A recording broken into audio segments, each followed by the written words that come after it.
Olá, sejam bem-vindos a mais essa aula de cosmetologia e dando continuidade aos nossos conteúdos, hoje nós vamos falar mais um pouco a respeito dos dermocosméticos, mais especificamente de três classes de dermocosméticos. Primeiramente, nós vamos falar dos rejuvenescedores. Bom, os rejuvenescedores, como o próprio nome já sugere, eles têm o objetivo de tornar a pele com um aspecto mais jovial, um aspecto mais jovem. E o que faz a pele ter um aspecto mais jovem? Em geral, o que traz um aspecto mais envelhecido para a pele é a perda de algumas características e o aparecimento de outras. As linhas e rugas de expressão são claramente a principal característica que define uma pele através do tempo. Quanto maior o número de rugas ou linhas de expressão, a gente considera que essa pele tem um aspecto mais envelhecido. Dessa forma, a gente precisa reduzir a quantidade de rugas que essa pele apresenta. Então, por que acontece o aparecimento de rugas na pele? Durante o processo de divisão celular, através do tempo e conforme a idade vai avançando, a gente tem a diminuição, em geral, da hidratação da pele. Isso faz com que menos água nessa pele prejudique os processos celulares, prejudique os processos de divisão celular e, consequentemente, a regeneração celular vai ser prejudicada e aí começam a aparecer perdas de determinadas proteínas e lipídios. Proteínas que, por exemplo, a gente vai ter uma das principais aí na pele, o colágeno. Com a redução do colágeno e outras substâncias, começam a ficar cada vez mais evidentes o aparecimento de rugas e linhas de expressão. Para que a gente combata esse aparecimento de rugas e linhas de expressão, nós primeiramente temos que olhar para dentro da fisiologia da pele. Temos que olhar como acontece o aparecimento dessas rugas e linhas de expressão em geral. Então, os fatores que causam o aparecimento das rugas têm que ser eliminados e os fatores que fisiologicamente estão reduzidos conforme o tempo avança na idade, precisam ser recuperados, repostos de alguma forma por esses ativos cosméticos. Então, para reduzir danos e que com certeza vão prejudicar a recuperação celular e vão favorecer o aparecimento de rugas e linhas de expressão, a gente tem que, por exemplo, reduzir a quantidade de radicais livres presentes. Os radicais livres, eles são elementos que participam do processo de oxidação.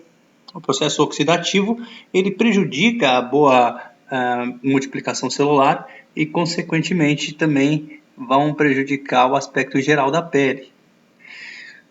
Processos inflamatórios, em geral, vão prejudicar também o processo regenerativo da pele e, consequentemente, o aspecto geral. Assim como os radicais livres, os raios ultravioletas, eles atacam a pele de uma certa forma e, no caso dos raios ultravioleta, em geral, eles atacam diretamente o DNA celular. O DNA celular que é responsável pelo processo de replicação e renovação celular. Para auxiliar no processo de rejuvenescimento, é fundamental que a gente tenha um aumento da hidratação. A gente tem que nosso organismo, de uma forma geral, ele tem um grande percentual de água e para a pele não é diferente. Para a pele a gente vai precisar também ter esse alto grau de hidratação. Então, ativos hidratantes são muito bem-vindos em produtos rejuvenescedores ou produtos anti-aging também. É bem comum usar esse termo em inglês. Da mesma forma que a hidratação vai auxiliar nessa recuperação do aspecto da pele, a gente precisa também ou a gente pode também utilizar ativos que reponham substâncias que originalmente na matriz extracelular estão em quantidade reduzida, porque o processo celular já não consegue mais suprir essas necessidades, não consegue mais produzir essas substâncias em quantidades suficientes para manter a pele com um aspecto jovial. E dessa forma auxiliar de uma forma geral sobre o aumento e da renovação celular. Tendo um aumento de renovação celular, uma quantidade maior de células novas, a gente vai ter um aspecto também mais jovial dessa pele. E aqui a gente vai começar a ver uma lista para a gente, não para a gente decorar, mas uma lista para a gente ter uma ideia geral de quais são esses ativos que a gente tem hoje em dia disponíveis para fazer essas formulações anti-aging, e quais são as suas aplicações em geral. E aí vocês vão observar que nessa lista que eu vou mostrar daqui para frente, a gente vai ter diversos produtos que são mostrados inclusive com seus nomes comerciais. Por que esses nomes comerciais? Porque fica muito mais prático e é muito mais compatível com o dia a dia do formulador de cosméticos em geral. Então a gente tem aí nesse slide aí hidroxiprocilano, que ele é fundamental para a reposição do silício orgânico. A gente viu lá na fisiologia da pele que o silício ele é fundamental para fazer a síntese de colágeno. E a síntese de colágeno é fundamental para que a pele tenha uma estrutura mais viçosa, uma estrutura mais jovial. A idebenona, ela também vai ter ação anti-aging. No caso da ibidenona, a gente vai ter ela com ações, além de antioxidante, a gente vai ter também ação despigmentante, que é interessante para peles que já são um pouco mais maduras, umas peles que possam apresentar alguma característica de manchas que aparecem com o tempo. Uma característica importante de falar quando a gente trabalha com a idebenona é que ela é uma matéria-prima que vem na forma de pó. E, como tal, ela é um pó que é insolúvel em água. Então, dessa forma, ela deve ser adicionada à fase oleosa da minha formulação. Então, geralmente eu vou usar um solvente oleoso, um solvente apolar para fazer a incorporação dessa idebenona à minha formulação geral. A listina também é um antioxidante bastante importante e ele vai atuar ajudando a proteger o DNA e as proteínas da pele. O Maxitril Matrixil é um pentapeptídeo que vai atuar diretamente no estímulo da síntese de colágeno e outras proteínas, e com o estímulo dessa formação de colágeno, como o colágeno é uma proteína de preenchimento que a gente tem na pele, esse preenchimento vai fazer com que haja uma redução dos aspectos de linhas de expressão e de rugas também em alguma extensão também. Como o colágeno atua como uma matéria-prima, uma substância de preenchimento, ele também vai ajudar no processo de firmação da pele. Então você vai ter uma pele mais firme também quando a gente aplica o Matrixil e vai observar a formação, a síntese de colágeno. A Ficojuvenine, esses nomes, muitas vezes, eles têm um apelo mercadológico também. Então, você vê aqui, Juvenine, ele tem o objetivo de relacionar com a jovialidade, a juventude. Então, que a gente tem que saber aqui, na verdade, é que esse tipo de ativo aqui, ele é um ativo derivado de produtos naturais, ele é derivado de algas e ele tem o objetivo principal de proteger estruturas celulares, como as mitocôndrias, e protegendo essas estruturas celulares, mitocôndrias, DNA, a gente vai ter uma célula que possa fazer um processo de divisão celular muito mais saudável e, consequentemente, muito mais eficiente. Então, a renovação celular vai ficar mais eficiente e eu vou conseguir ter células renovadas muito melhores, células que vão se substituir as células antigas e vão proporcionar um aspecto mais jovial para a pele.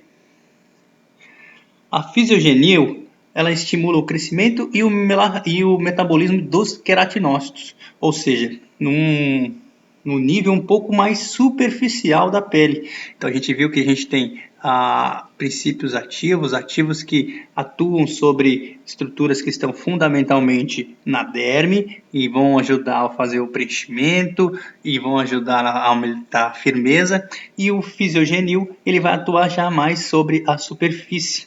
E atuando sobre essa superfície eu vou ter então um aspecto mais jovial também na parte mais externa da pele. Então, de forma combinada, esses princípios ativos eles trazem um resultado bastante interessante.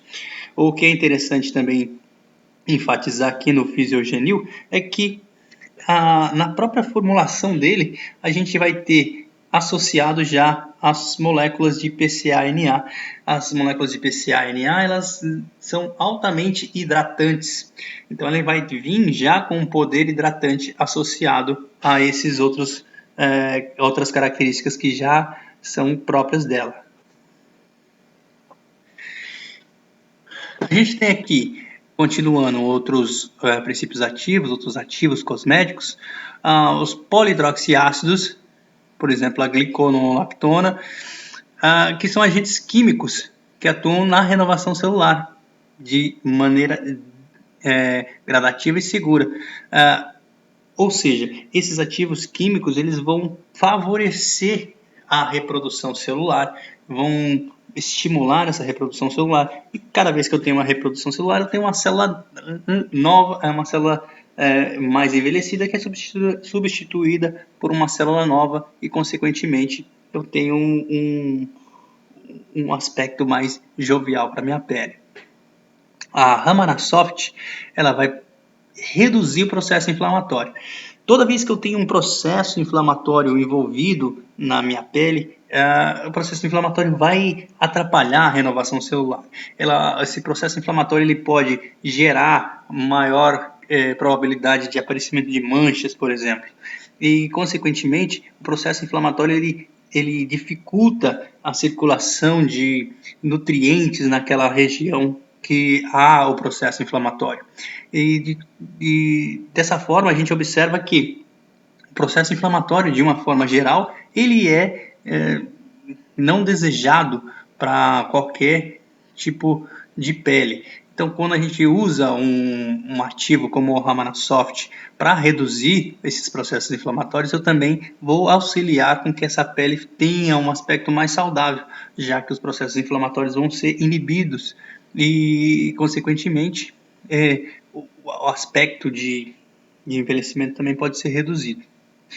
O resveratrol, que é um antioxidante muito conhecido, já ficou muito conhecido também porque é presente no vinho tinto, nas uvas tinta também, nas uvas escuras, e o resveratrol ele tem esse grande poder de antioxidante. E como um dos fatores que favorecem o envelhecimento é o processo de oxidação, o resveratrol entra aqui como um inibidor desse processo de envelhecimento natural. A rosa mosqueta, ela vai atuar como agente regenerador, cicatrizante, emoliente, e como emoliente ele vai manter a umidade da pele. Geralmente aqui a gente está falando do óleo, então o óleo já tem essa característica de um uma matéria-prima oclusante. Então a água própria que a gente já tem normalmente na pele, ela consegue ficar retida por mais tempo. Então a gente tem um efeito de hidratação muito mais interessante quando a gente associa algum princípio ativo oleoso, como o óleo de rosa mosqueta. Prosseguindo, a gente tem o Lana Blue, que ele tem esse nome porque ele é extraído diretamente de algas azuis, e ele é rico em vitaminas, aminoácidos, e ele geralmente vai atuar sobre a síntese de colágeno e elastina. O colágeno dando volume, a elastina dando um aspecto mais elástico, maior maleabilidade para a pele, maior elasticidade, e dessa forma a gente vai ter uma redução da aspereza das rugas superficiais.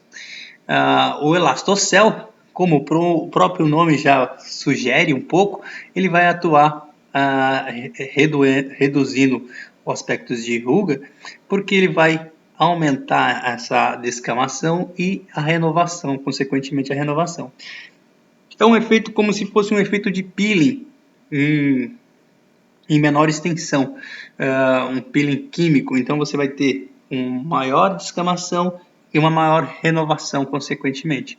Quando eu tenho essa renovação da pele, principalmente quando ela acontece de dentro para fora, eu tenho uma reestruturação da matriz extracelular e aí eu consigo ter uma melhora do aspecto das rugas e linhas de expressão. VCIP é uma sigla para descrever uma vitamina C lipossolúvel, uma vitamina C que ela é uma preparação específica aí. Originalmente a vitamina C ela é uma substância que tem um grande poder antioxidante, um grande poder despigmentante e atua também sobre a síntese de colágeno. Só que, como a vitamina C é uma substância que é relativamente instável, por ser um antioxidante muito poderoso, ela acaba se oxidando muito facilmente também. Então a exposição ao próprio ambiente, ao próprio oxigênio do ar, pode fazer com que a vitamina C, na sua forma natural, perca a sua ação. Então, quando a gente trabalha com vitamina C numa forma modificada, como essa vitamina C lipossolúvel, eu vou ter um melhor benefício da vitamina C com a proteção de uma formulação mais bem elaborada, uma formulação mais tecnológica. O ácido alfa-lipólico, a gente tem propriedades também antioxidantes. Nesse quadro aqui, a gente começa já a ver alguns princípios ativos, alguns ativos que têm um poder um pouco especial, um pouco mais especial, digamos assim. A tensina e a refermine, elas são dois ativos que atuam de forma a dar um aspecto mais jovial para a pele, mas de forma um pouco que transitória, digamos assim. Então, a tensina, especificamente, ele é um agente tensor. Ela vai formar sobre a pele uma espécie de um filme que é transparente, ele é invisível, você não vai conseguir observar, só que é um filme que ele é bastante elástico e bastante resistente e contínuo. Isso faz com que a pele ganhe um aspecto externo, pelo menos, mais homogêneo e mais liso, tirando o aspecto das rugas e linhas de expressão que porventura já estejam aparecendo. Então, esse aspecto, apesar dele produzir esse aspecto, é um aspecto que eu diria que é um aspecto mais cosmético do que um aspecto mais de tratamento. Ele é o que a gente faz, que a gente chama do efeito Cinderela. Efeito Cinderela por quê? Porque ele tem hora para acabar. Assim como no conto da Cinderela, em que ela tinha que voltar antes da meia-noite, porque toda toda a carruagem, os vestidos, o sapato, ele perderia o encanto antes da meia-noite. Os cosméticos que tem essa tensina e tem esse aspecto, esse efeito Cinderela, ele também vai ter efeito limitado, ele vai ter um efeito que vai durar algumas horas e quando removido o efeito vai embora com ele também. A Raffermini vai ser associada geralmente com o Tencine para fazer esse mesmo, ou melhor, ajudar a produzir esse efeito Cinderela. A Argilinine também vai ajudar. Esses três componentes eles podem aparecer em formulações de forma combinada ou de forma isolada também, mas todos eles vão ter essa característica de efeito Cinderela. A Iris ISO, ela é um ativo cosmético que ele é indicado para diminuir alguns processos de envelhecimento que acontecem na pele. E geralmente ele está associado em formulações indicadas para peles mais maduras, geralmente para peles de mulheres com mais de 45 anos, 50 anos, que necessitam de cuidados específicos. Fatores de crescimento, eles são desejáveis em qualquer tipo de formulação anti-aging, já que o envelhecimento da pele está associado a uma dificuldade da renovação celular, e quando eu adiciono fatores de crescimento, eu vou melhorar esse processo de renovação celular e, consequentemente, reduzir o envelhecimento cutâneo.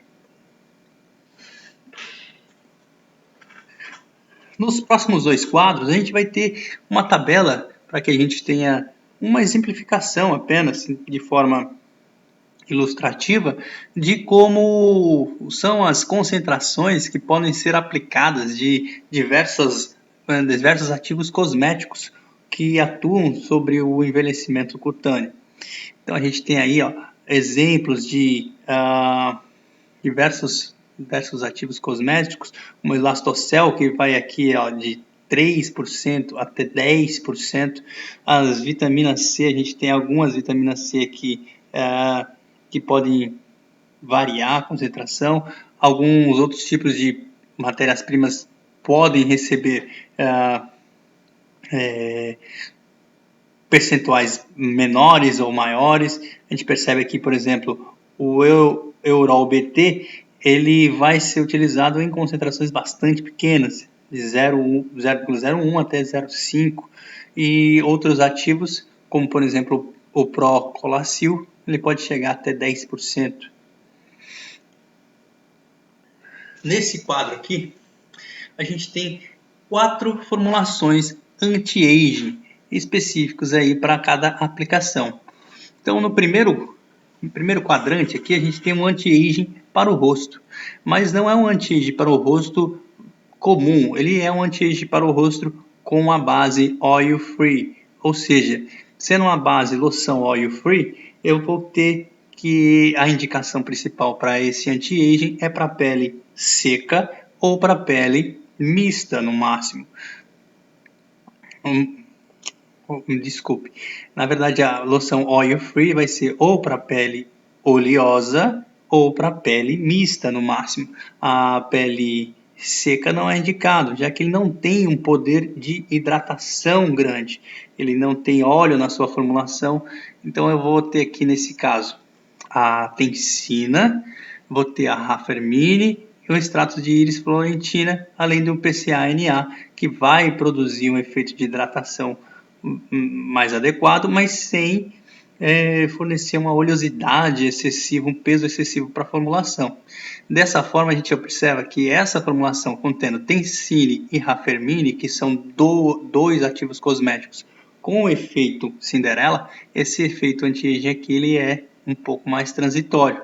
É claro que com a adição de extrato de íris florentina e o PCA-NA, eu aumento a hidratação e aumento a renovação celular. E isso pode refletir em um longo prazo numa melhora geral também do aspecto da pele.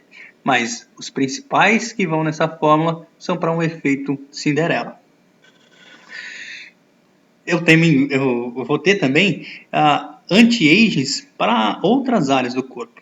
Apesar de o rosto ser o principal alvo para anti-agings, a gente hoje em dia tem formulações mais específicas para as mãos, colo e pescoço, como é o caso da formulação que a gente tem aqui na tela. Então a gente tem extratos de isflorentina, PCA-NA para fazer o processo de hidratação, óleo de macadâmica, ácido ascórbico 2-glicosado aqui é a vitamina C, é uma vitamina C modificada também. Aqui a vitamina C modificada está numa concentração relativamente pequena. Nesse caso do anti-aging para o colo e pescoço, geralmente eu quero uma formulação mais hidratante, com um sensorial um pouco mais pesado, então eu vou ter uma base creme aqui. Eu posso ter também um creme noturno com o Eris-Iso.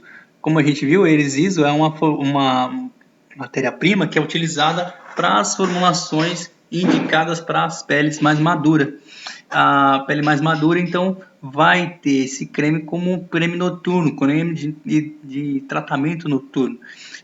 Dentro dessa formulação eu vou adicionar vitamina A, vitamina E, NET-FS para melhorar o sensorial, já que nesse caso aqui eu estou usando gel de carbopol. Vocês talvez se recordam que a gente fez uma formulação com gel de carbopol e ele não tem um sensorial tão agradável. Então eu posso usar essa matéria-prima NET-FS para melhorar esse sensorial desse gel. Lembrando que aqui, como eu estou trabalhando em base gel, eu vou ter essa vitamina A e essa vitamina E na sua forma oleosa, na sua forma líquida. Não vai ser na forma de pó. E a gente tem aqui por último uma formulação que a gente chama de seda silicone, que é uma formulação bastante suave pela presença dos silicones, e a gente vai ter dois ativos aqui, a arginelina para fazer o processo de firmamento da pele e aqui esferas ativas de vitamina C. Active Spheres é o que a gente chama aqui. Que a gente vai ter aqui a vitamina C na forma de esferas ativas na proporção de 20%, com o objetivo claramente de produzir um efeito antioxidante, um efeito de renovação celular, estímulo de colágeno. Então eu vou usar aqui uma vitamina C numa concentração bem maior do que, por exemplo, eu usei aqui no anti-aging para o colo e pescoço. No colo e pescoço eu tinha uma vitamina C de outro tipo, lembrando que aqui eu tenho a vitamina C numa outra forma, a 0,5%, e aqui eu tenho a 20%. Falando na vitamina C, a gente não pode deixar de falar que, na verdade, a gente tem vários tipos de vitamina C disponíveis hoje em dia para trabalhar com cosméticos. A vitamina C, de fato, ela é uma única molécula, é aquela que a gente estuda lá na química, é uma molécula que a gente vai achar na laranja, no limão, na acerola, e essa vitamina C, ela é muito instável, é uma molécula que sofre oxidação muito facilmente. Talvez vocês já tenham visto dizer que se você espreme um copo de laranja e faz um suco de laranja, após alguns minutos, a vitamina C que estava presente ali naquele copo, ela já se oxidou. Então ela deve ser consumida imediatamente. Da mesma forma vai acontecer com a vitamina C presente e que vai ser utilizada nas formulações. Mas para que eu não tenha esse processo de oxidação, de degradação da vitamina C, que é uma substância que é bastante frágil por si só, bastante sensível à oxidação por calor, luz, ou a própria presença de oxigênio da atmosfera, eu tenho vitaminas C modificadas ou estabilizadas. Então a gente tem aqui vários tipos de vitamina C de vários fabricantes com aplicações específicas também. Então, quando a gente for fazer a formulação de uma determinada formulação e precisar nessa formulação a vitamina C, certamente o leque de opções com vitamina C a gente vai ter bastante aí para escolher. Para finalizar essa parte de dermocosméticos anti-aging, a gente tem aqui dois tipos de princípios ativos bastante interessantes e inovadores. E a gente tem aí o Polo Shield. O Polo Shield ele vai ser uma matéria-prima com o objetivo de ser adicionada à sua formulação para capturar substâncias que a gente encontra na poluição ambiental, ou seja, fumaça das grandes cidades, minerais e metais pesados que podem estar na atmosfera. Então, ele promete que mais de 85% de metais pesados, como chumbo, níquel, zinco, ferro, vão ser absorvidos por essa substância ou vão ser capturados por essa matéria-prima, impedindo que eles ajam sobre a pele e, consequentemente, favoreçam o processo de envelhecimento cutâneo. Então, vão reduzir esses danos celulares. E a gente tem o Eye Defender. O Eye Defender, ela é uma matéria-prima que eu diria que bastante fora da caixa. Hoje em dia a gente tem muito o uso de aparelhos que emitem radiação eletromagnética, como por exemplo o próprio celular ou outros aparelhos eletroeletrônicos. E o Eye Defender ele promete que através da sua composição, que é um concentrado de glicogênio marinho de alta pureza, ele consegue capturar ou filtrar uma parte dessa radiação eletromagnética. Então, essa radiação eletromagnética que, porventura, fosse fazer algum dano à pele do usuário, ela vai conseguir bloquear, vai conseguir fazer com que reduza o dano provocado por essa radiação eletromagnética.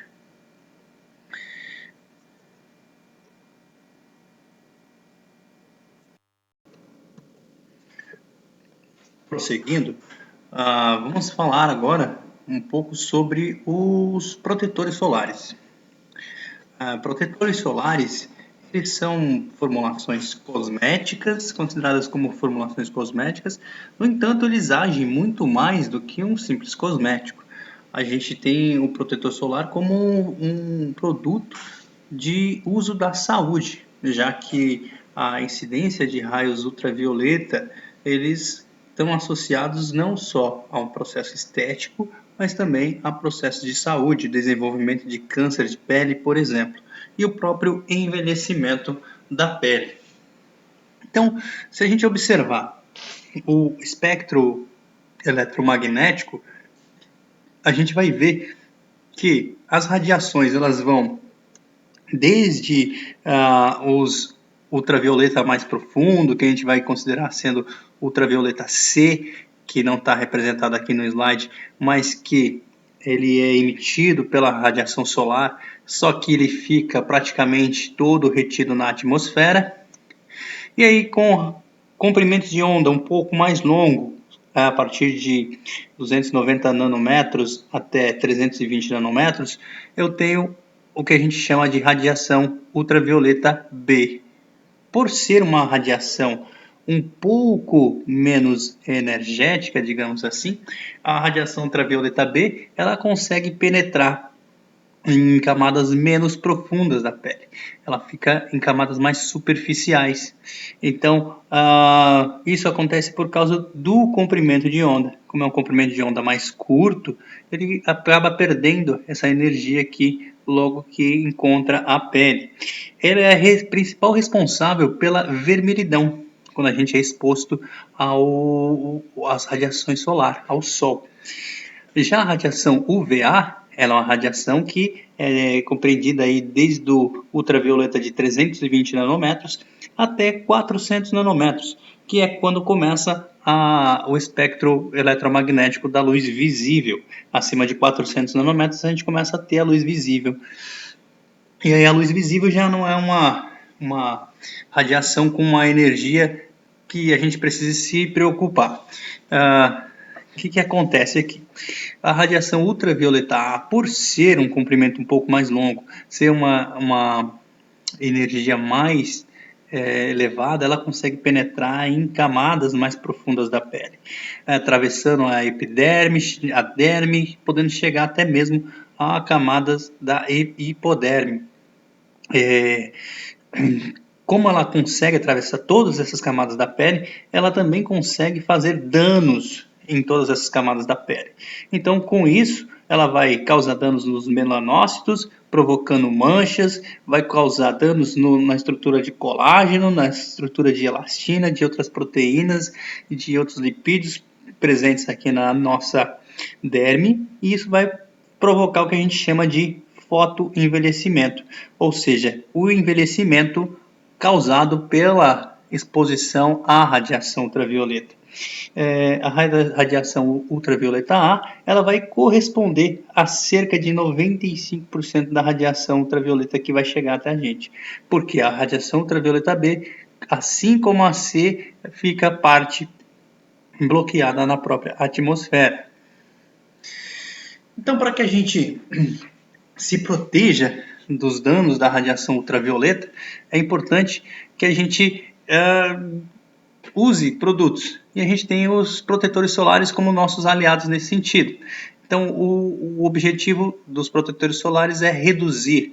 Lembrando que, nesse ponto aqui, a gente não fala mais em bloqueadores solares, como foi falado até um certo tempo atrás. O termo bloqueador solar ele não pode ser utilizado, já que ele remete a uma segurança muito maior do que a realidade desses produtos. Então ele consegue filtrar, mas não vai bloquear. O bloqueio parece que passa a sensação de que é 100% bloqueado. Então a gente tem basicamente dois tipos de filtros que podem ser empregados nas formulações de protetores solares. Filtros físicos, que são em geral de origem inorgânica, então são substâncias que são opacas, elas vão formar uma película que reflete a luz. E quando a gente fala luz, a gente não está falando de luz visível só aqui, a gente está falando de luz ultravioleta, radiação ultravioleta. Então vai ter essa reflexão através desses filtros inorgânicos. E a gente também tem os filtros químicos. Os filtros químicos que eles vão fazer o trabalho de filtro solar através da absorção dessa radiação, que é uma radiação com um comprimento de onda mais energético, e através da estrutura química dessas substâncias, vai fazer a transformação dessa radiação mais energética em uma radiação menos energética, produzindo então uma proteção solar também. Então, vamos olhar aqui um pouco mais detalhadamente os filtros orgânicos, por exemplo. A gente tem filtros orgânicos que podem filtrar comprimentos de onda na faixa do VA, do VB e de ambos também. Então, como é que funciona de uma forma geral os filtros solares orgânicos? Tem uma radiação que é emitida, geralmente a radiação que a gente está falando aqui é a radiação solar, mas lembrando que luzes fluorescentes também emitem radiação ultravioleta. Cada vez mais tem se substituído as luzes fluorescentes por lâmpadas LED que não emitem radiação ultravioleta e também conseguem emitir a luz branca. Então a radiação ultravioleta, vamos considerar que é a principal fonte aqui é o Sol, ela vai vai encontrar a molécula do filtro solar aqui, e aí o que acontece? Observe o que a gente tem aqui nesse filtro solar de exemplo aqui. Ele tem elétrons conjugados aqui. A gente tem um anel aromático que tem elétrons livres, e além disso a gente tem uma carbonila aqui, que essa carbonila tem elétrons livres que entra em ressonância com os elétrons do anel aromático, e essa característica de ter elétrons conjugados aqui faz com que essa molécula absorva energia numa energia luminosa de forma bastante eficiente. Então essa absorção da energia ela vai acontecer e como tudo na natureza não vai, simplesmente essa energia não vai ser absorvida e vai se perder. Essa energia vai ser absorvida e aí vai ser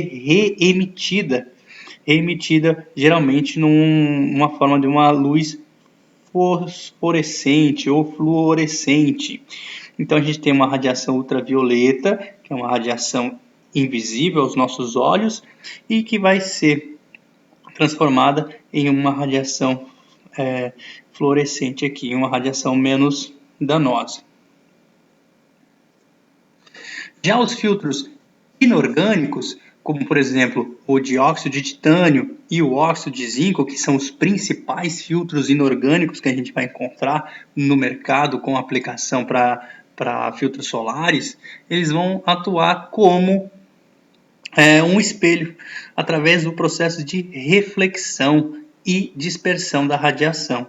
Então a gente tem aqui no exemplo da figura a superfície da pele que fica recoberta por algumas moléculas de óxido de titânio ou óxido de zinco e essas moléculas elas conseguem através da sua estrutura física propriamente dita refletir parte dessa radiação.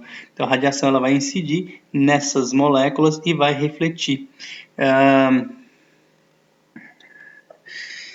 Quando eu tenho a combinação de filtros orgânicos e inorgânicos, eu vou ter um resultado bastante interessante. Primeiro que eu vou ter o que a gente chama de efeito sinérgico, ou seja, um efeito se soma, o efeito de um se soma ao efeito do outro.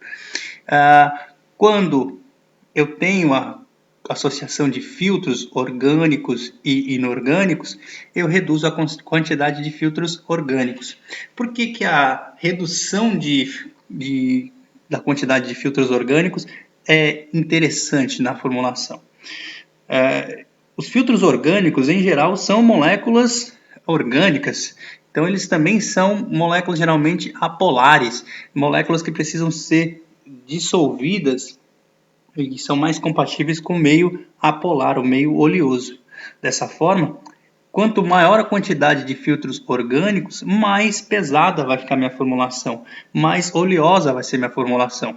Então, quando eu reduzo a quantidade de filtros orgânicos, eu consigo ter uma formulação, por exemplo, de toque seco.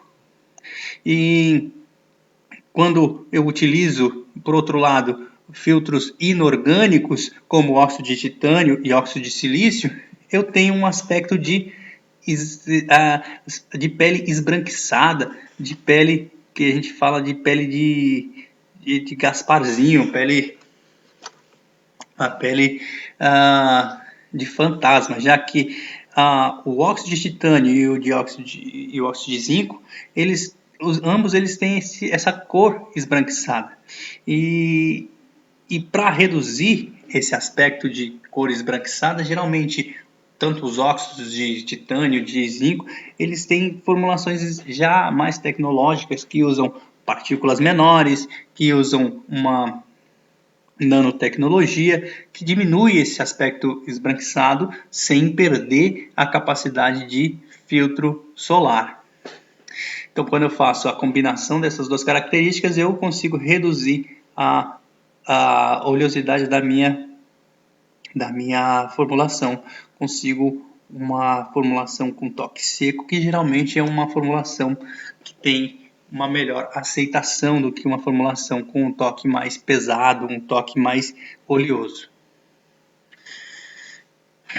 Alguns fatores vão influenciar o fator de proteção solar. A gente sempre ouve falar, né, fator de proteção solar, e nessa apresentação a gente não vai ter o cálculo diretamente do fator de proteção solar, que ele é feito através de uma fórmula matemática, de um experimento em uma fórmula matemática, mas para que a gente tenha uma ideia de como é calculado o fator de proteção solar. Por agora, funciona da seguinte forma. A gente tem um determinado indivíduo que vai ser exposto à radiação ultravioleta e por um determinado tempo, sem proteção solar nenhuma. O fator de proteção solar ele vai ser determinado a partir de a exposição desse indivíduo também, só que com uma proteção solar. Quando esse paciente ele tem um tempo aumentado para apresentar o aspecto de vermelhidão na pele, isso vai fazer com que eu calcule o meu fator de proteção solar.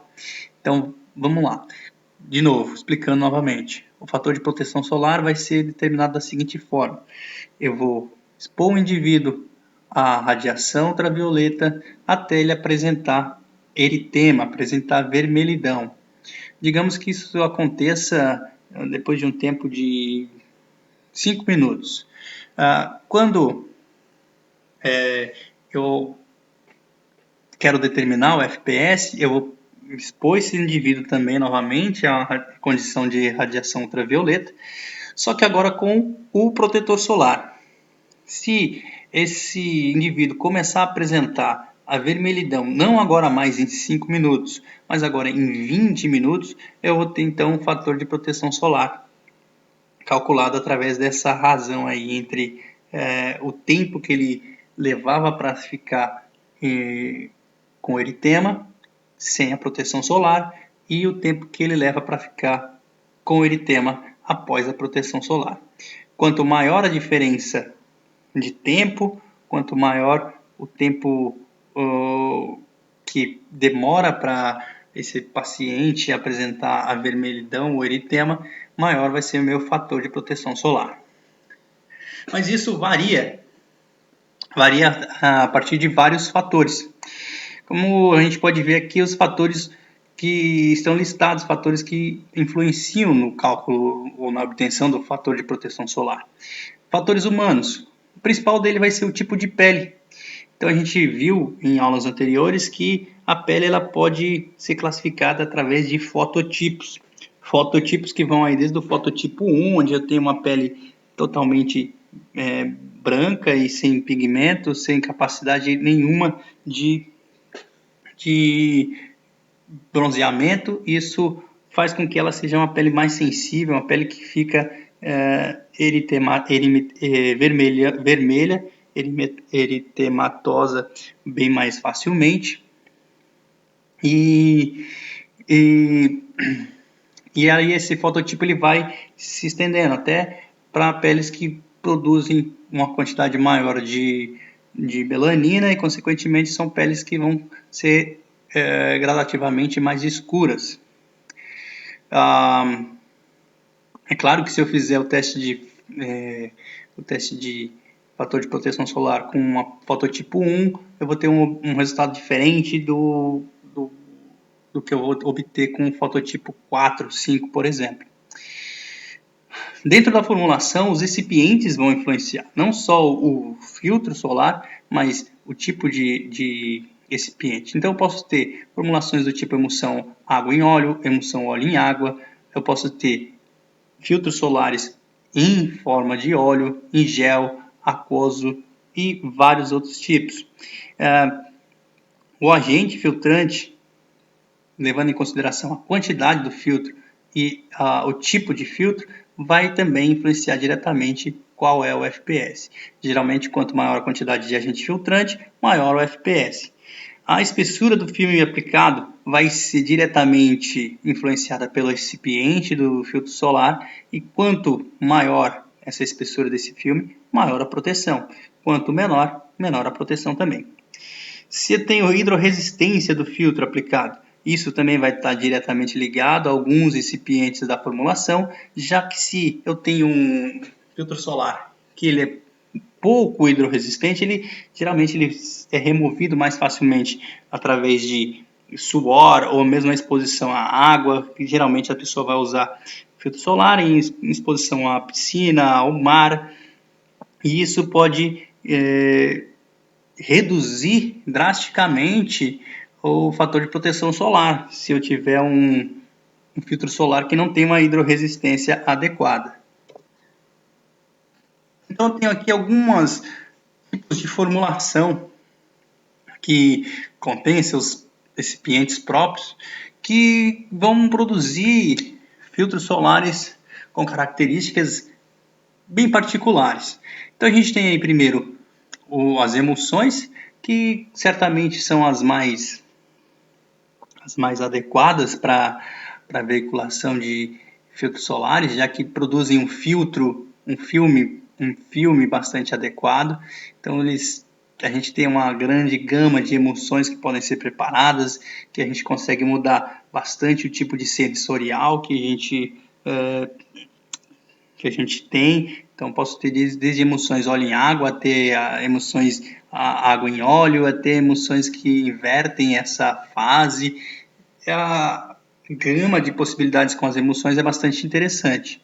A gente tem filtros solares que podem ser veiculados através de óleos, e isso é muito menos comum porque tem uma baixa aceitabilidade, apesar de ser muito bons no aspecto de espalhabilidade.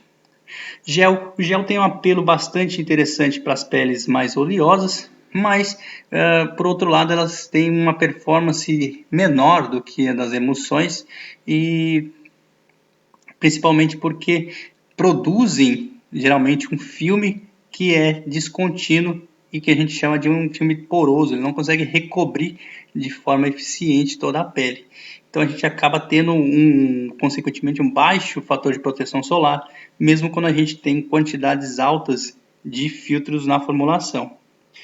A formulação do tipo aerosol, ela é uma formulação que ela tem um apelo muito mais comercial do que prático mesmo.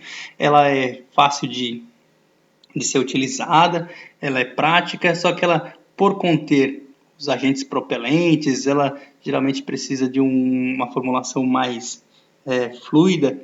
Ela vai ter um poder maior de fazer o ressecamento da pele. O filme que pode ser formado, a gente não consegue controlar bem se esse filme está de espessura adequada e espalhado de forma uniforme. E a gente tem, por último, o tipo de filtro solar em stick ou bastão. Eles são utilizados bastante na região de lábios e nariz e tem crescido bastante no sentido de apelo para os atletas também. Para que eu produza filtros solares no tipo stick, eu vou usar formulações que vão ter uma quantidade maior de ceras, por exemplo, para fazer esse tipo de bastão.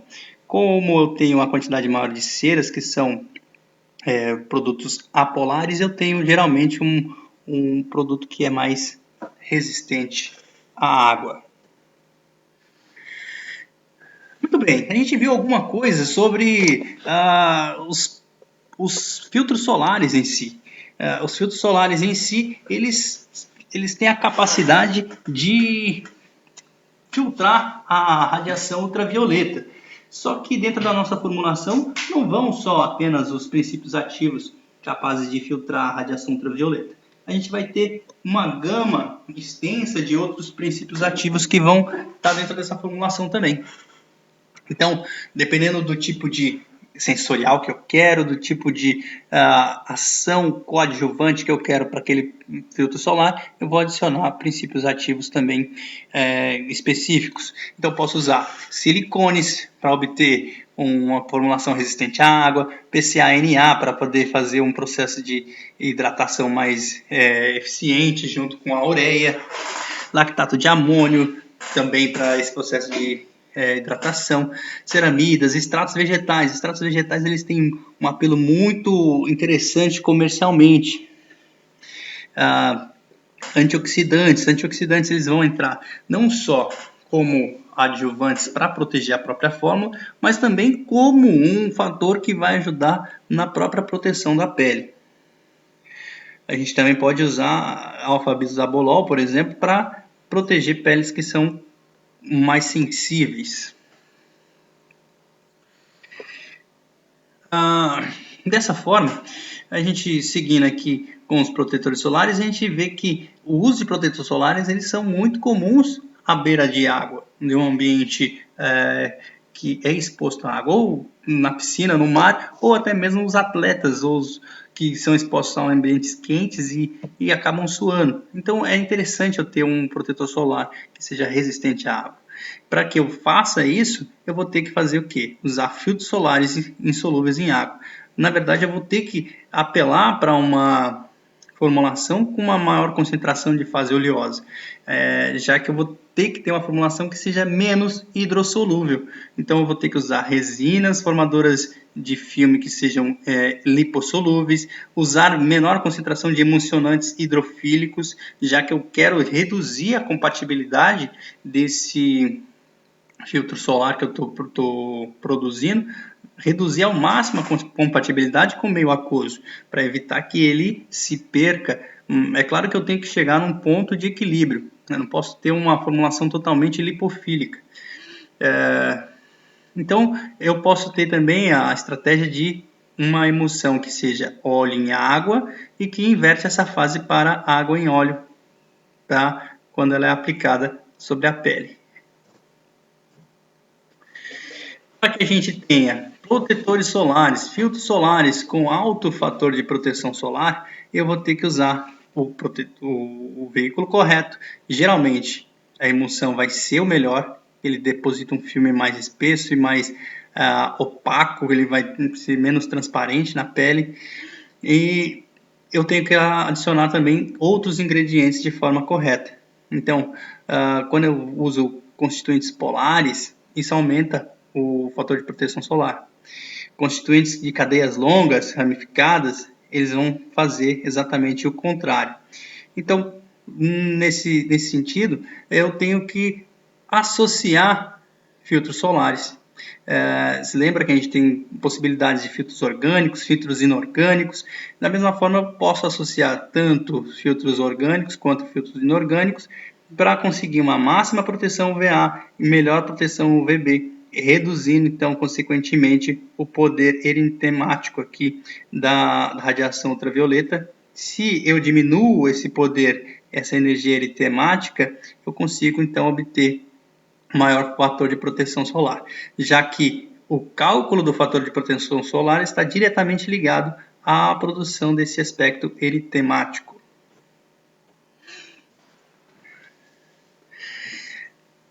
Dentre os clientes que a gente tem para fazer formulações, a gente tem clientes com pele sensível, principalmente um público que a gente pode exemplificar são as crianças. Então, para que a gente minimize as concentrações para que a gente minimize a agressão do nosso protetor solar para esses clientes, eu tenho que reduzir alguns dos componentes que vão na minha fórmula. Por exemplo, emulsionantes, eu tenho que usar concentrações mínimas, sistemas do tipo emulsionantes tipo sabão tem que ser minimizados, uso de preservativos, conservantes. Os conservantes eles são necessários para manter esse produto adequado para a prateleira, só que geralmente eles são irritativos. Uso de fragrâncias, uso de ésteres de cadeia longa, geralmente eles trazem maior suavidade e a gente tem que minimizar a quantidade de filtros solares químicos. Por quê? Os filtros solares químicos eles são substâncias químicas orgânicas e geralmente eles têm maior probabilidade de produzir efeitos como efeitos alérgicos a pacientes que são mais sensíveis. Já os filtros inorgânicos, como óxido de titânio e óxido de zinco, eles são substâncias consideradas mais inertes, não produzem tanto esse efeito.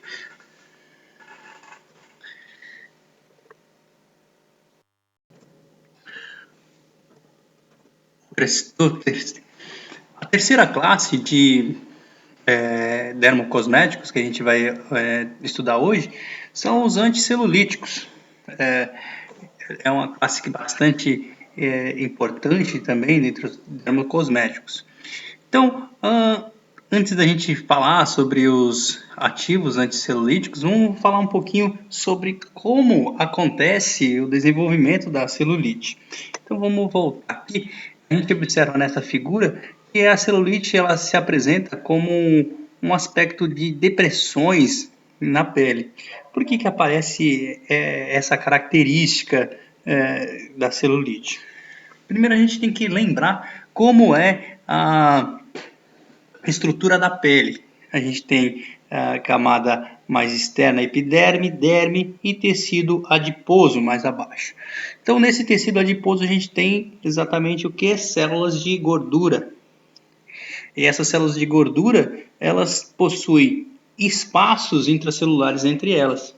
Nesses espaços intracelulares a gente tem a presença de vasos sanguíneos, mas também há a possibilidade de haver a retenção de líquido nesse espaço intracelular do tecido adiposo.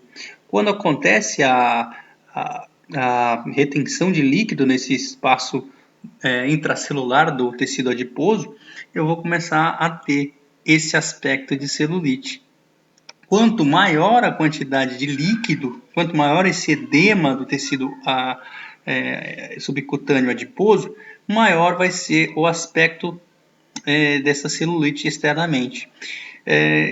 Se estendendo esse processo de edema, eu posso até chegar a um processo mais avançado da celulite grau 3 e 4, onde eu tenho já a presença de a inflamação celular, propriamente dito. Então, entendendo que a gente tem o processo de edema celular no tecido adiposo envolvido com o aspecto do aparecimento da celulite, eu posso usar estratégias de melhora desse edema. Qual é a melhor estratégia para redução de edema? Eu faço drenagens e eu aumento a circulação sanguínea, já que com o aumento dessa circulação sanguínea eu também consigo drenar os líquidos intersticiais que estão ali naquela região. Então os cosméticos anticelulíticos, eles vão geralmente atuar como substâncias vasoprotetoras, ou seja, eles vão proteger esses vasos sanguíneos que estão na região do tecido subcutâneo e vasodilatadoras, aumentando a capacidade de levar e trazer nutrientes para essa região. Princípios ativos, então, vão ter essas características. E esses princípios ativos eles podem ser de origem de extratos vegetais ou também de outras origens. A gente tem nicotinato de metila, ginkgo biloba, mentol, cânfora, centelhas asiáticas, silício como alguns dos principais princípios ativos anticelulíticos que a gente tem disponível para trabalhar. Então, eles vão trabalhar basicamente através de 4 mecanismos. A lipólise em menos extensão. A gente fala lipólise de uma forma como se a gente conseguisse quebrar a parte desse tecido adiposo e, de certa forma, mobilizar esse tecido adiposo, diminuindo esse processo de edema e, consequentemente, diminuindo o volume existente ali nesse processo de celulite. Então, aumentando a circulação eu consigo fazer isso e fazendo a reorganização da matriz extracelular. E no caso de celulites mais avançadas, onde já tem o processo de inflamação, também a diminuição da inflamação vai me produzir um aspecto de melhora bastante interessante.